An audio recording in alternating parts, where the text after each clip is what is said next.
Bonjour, donc aujourd'hui on va commencer par corriger les exercices que je vous avais proposés. Donc le premier exercice c'était exprimer par une égalité du type f de quelque chose égale autre chose chacune des phrases suivantes. Alors 2 a pour image moins 6 par la fonction f. Donc qu'est-ce que ça veut dire? Ça veut dire que si jamais je calcule f de 2, je vais trouver moins 6. Donc on va avoir f de 2 est égal à moins 6. Deuxième phrase, 5 est un antécédent de 0 par f. Donc ça veut dire que pour trouver 5, il faut que je calcule f de 0. Donc on va avoir f de 0 est égal à 5. Et enfin, la courbe C de f passe par le point A qui a pour coordonnées moins 1 et 3. Donc le moins 1 joue le rôle de l'abscisse et le 3 joue le rôle de l'image, c'est-à-dire f de x. Donc on va avoir f de moins 1 est égal à f de 3. Exercice 2. Donc le point A, qui a pour coordonnées moins 1 et 2, appartient-il à la courbe d'équation y est égal à x carré plus 1. Donc l'abscisse c'est x et puis l'ordonnée dans cet exercice c'est y, puisqu'on nous dit que c'est la courbe d'équation y égale x carré plus 1. Donc ça veut dire que si je calcule l'image de moins 1, je dois trouver 2. Donc on va calculer y, donc on remplace le x par moins 1, donc ça va nous faire moins 1 au carré plus 1. Moins 1 au carré ça fait 1, plus 1 toujours, et donc ça fait 2. On trouve bien l'ordonnée qui convient, donc A appartient bien à la courbe C de f. Alors, troisième exercice.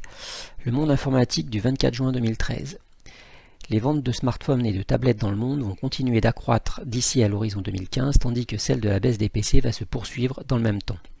De quelle fonction donne-t-on par cette phrase le sens de variation? Alors, il y en a plusieurs. Les deux premières, c'est les ventes de smartphones et de tablettes en fonction du temps qui vont continuer de s'accroître. Donc, c'est les ventes de smartphones et tablettes. On pourrait appeler ça pour smartphone S de T et pour tablette T. Alors on va changer la lettre, on va mettre une lettre majuscule, mais ça serait T du temps, petit t. Et la baisse des PC va se poursuivre dans le même temps, donc là ça pourrait être PC en fonction du temps. Troisième exercice. Alors, dresser le tableau de variation et préciser le maximum et ou le minimum s'il y en a. Alors la première fonction, donc première étape, on doit placer dans la ligne des abscisses les points importants. Donc d'abord les bornes, donc ça commence ici, donc là c'est à moins 4, et puis ça termine ici à 3. Donc on va avoir moins 4 et 3.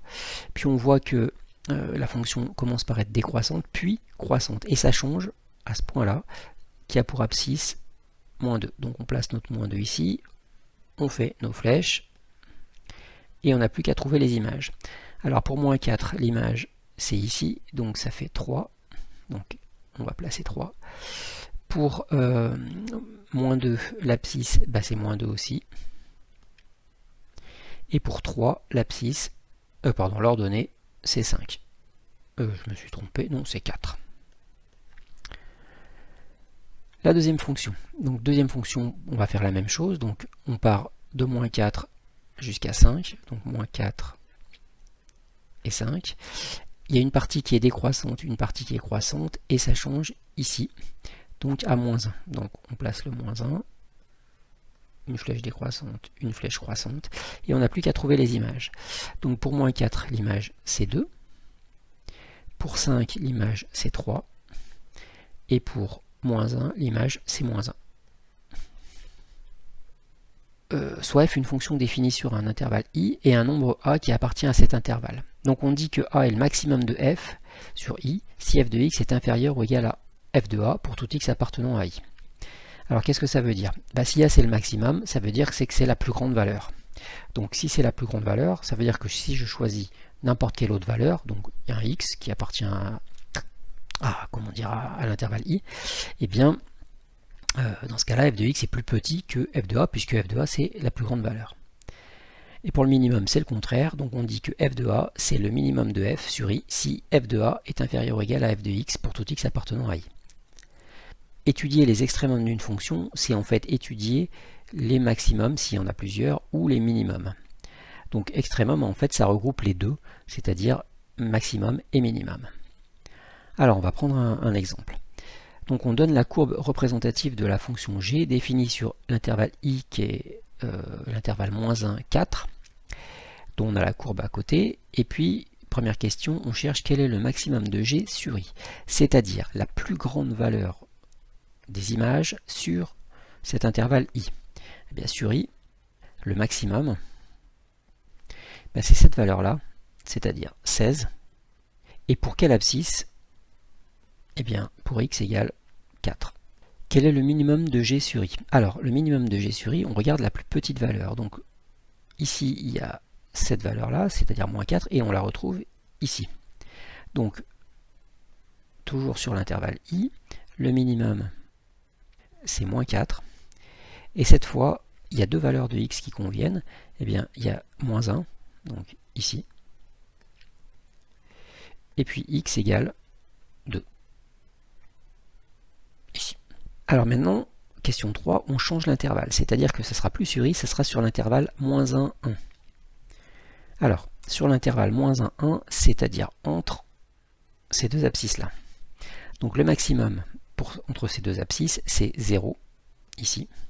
Donc sur -1, 1, le max, c'est 0. Et pour x égale 0. Et le minimum, eh bien c'est -4 pour x égale -1. Alors, on va voir un cas particulier, le cas des fonctions carrées.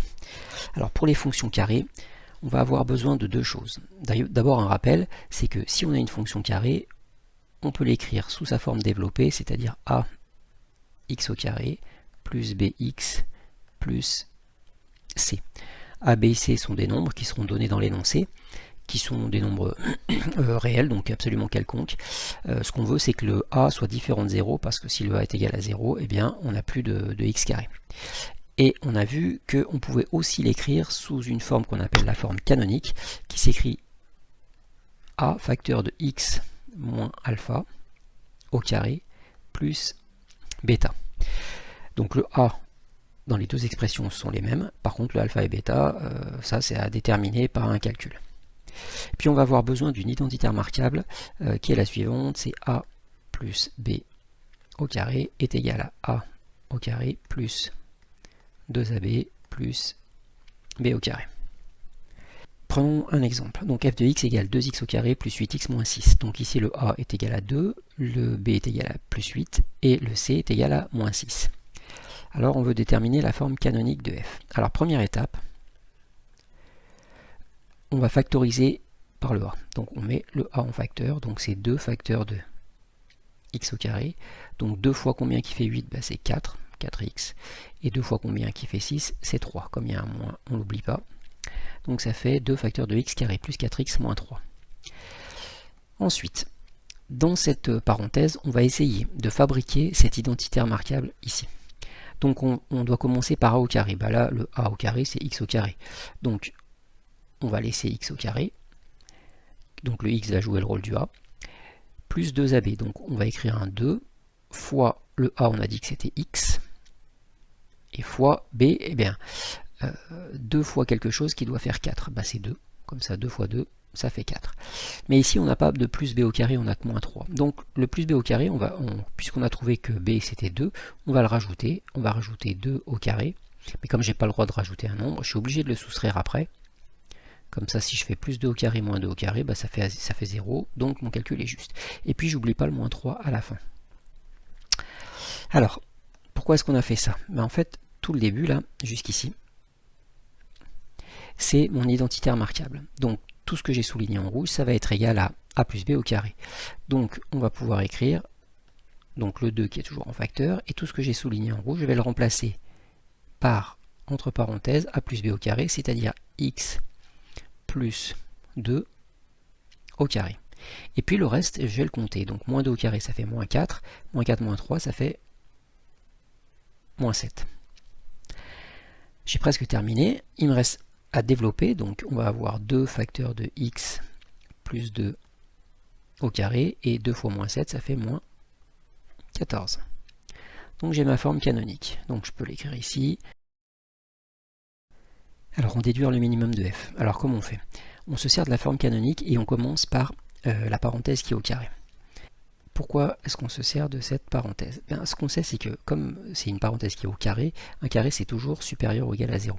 Donc je vais construire ma forme canonique à partir de cette parenthèse en faisant les deux opérations qui manquent, c'est-à-dire le x2 et le moins 14.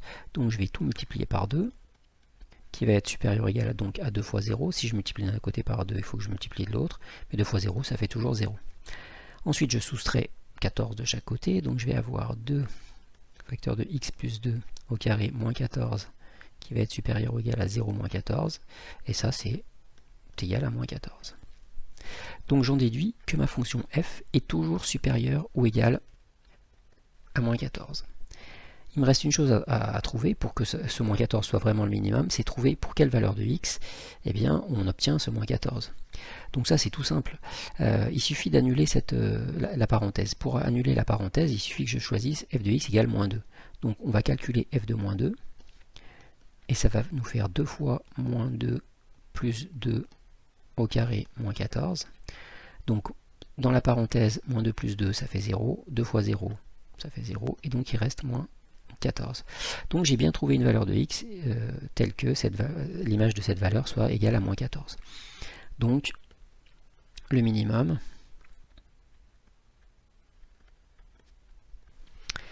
c'est bien moins 14 pour x égale moins 2. Alors une remarque, c'est qu'une fonction carrée de forme canonique f de x égale a facteur de x moins alpha au carré plus bêta, dans ce cas, on sait que CDF, c'est la parabole de sommet alpha et bêta. Et si le nombre a est positif, la parabole est tournée vers le haut, dans ce cas-là, il y a un minimum, mais pas de maximum. Donc c'est le premier cas ici, donc ça sera le minimum. Et inversement, si le a est inférieur à 0, dans ce cas-là, la parabole est tournée vers le bas et il y a un maximum. Alors pour la prochaine fois, vous pouvez vous entraîner à faire ces exercices qui seront corrigés donc dans la prochaine vidéo.